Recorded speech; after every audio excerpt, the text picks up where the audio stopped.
Hey YouTube, this is Prometheus, guys, giving you more than the meta. So guys, I actually want to share with you a goal line defensive strategy that you can leverage down in the red zone and potentially catch your opponent off guard and get some stops. The only reason I know about this is because someone did it to me, and the way I was running my offense, it wasn't prepared for this particular goal line defense, but it was basically the reason why this guy, I ended up losing the game, was against this guy who was running this particular goal line defense against me. Now, is this the perfect goal line defense? No. A smart Madden player will learn how to beat it, but I'll show you on some of the adjustments I tried to make and how I failed miserably. So guys, if you are looking for tips and strategies, you want to go ahead and take a look at my Patreon, guys. I got different ways and methods to help you with the playbooks. Right now I'm working my Bears offense, but I've got a whole ebook with my defense, and I'll probably be doing a more comprehensive way on how I run defense. But I wanted to share this tip with you guys.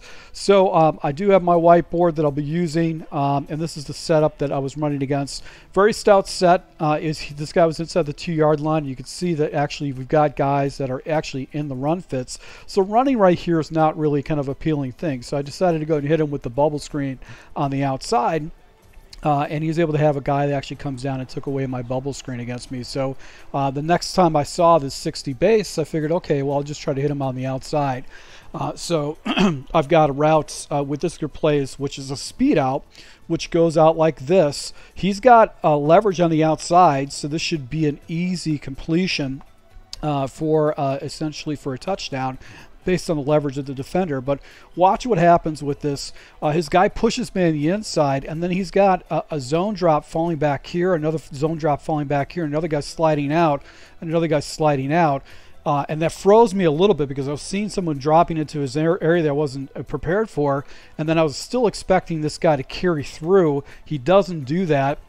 As a result, I end up throwing into his defender, and he pick six me. He just got a perfect situation against me, pick six me, and this is a situation in the second half where essentially I would have had an opportunity to go up on a score, but actually flipped the other way around. So now I'm behind a possession against him, and sure enough, same situation. I'm down in the red zone. He jumps into this goal line defense, and basically I decide to go ahead and change things up a little bit.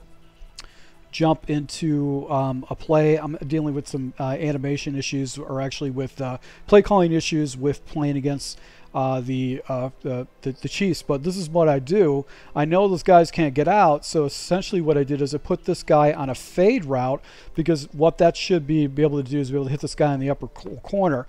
So I will go ahead and throw the ball, but look what happens. This defender actually just comes flying out and ends up picking me off again. And then he ends up going house against me once again with this read guy. So it was a situation where I got down in the end zone, and this guy just basically, used this defense and actually got ahead and basically stopped me from scoring. So it's a flood defense, and what he's doing is he's taking his defenders and actually putting them into hook zones and also into hard flats. And because of the condensed box that you have, what happens is that it's intimidating to run against because you've got a condensed box. So unless you're really going goal line to goal line and you're doing these type of, running that type of offense against you, it's gonna kind of mess you up a little bit. So I saw it, and I was a little bit off. I just really didn't know how to adjust to it in this type of situation. I didn't have the offense to set up for it in this type of situation. So the play we're looking at is going to be basically the 60 base. This is the base play that you can use. You can use other variations of it, but the 60 base actually has 5 defenders in man zones. And really all you're really doing with this particular play is you're going to just zone drop all your guys out. So against basically, if he comes into a goal line set against you, you obviously have a stout defense. It's the best defense you can run against any kind of a goal line set. But how I'm setting this up is I'm just going to go ahead and take my defensive ends and put them in hard flats, and then my defensive tackles that are over the offensive tackle and the guard, basically in the B gaps, and to put those in hook zones. And I'm going to manually use one of the defenders in the middle, and if he tries to run the ball, essentially it's going to stop that. So my suggestion is, if you do jump into this here play, you want to practice the setups, just because if you're not used to putting your defensive linemen into zone drops. You want to get used to it. So you probably want to go into practice mode and try it a couple times. But right here, once again, this is a trip set. He tries running the ball, and because the run fits and how many guys are in the box, he's not going to be able to get the ball into the end zone. So I'm going to set this up once again. I got a play right here with an outside pitch. And I'm setting it up hard flats, basically 2 rec hooks right over the middle, and you can see the pitch essentially gets shut down right there on the outside. So you can't really run. You're not going to have very effective runs unless you get like a really outside pitch. But if a guy comes into these trip sets, it is just a really good defense to jump into. So that's what I do like about this good defense.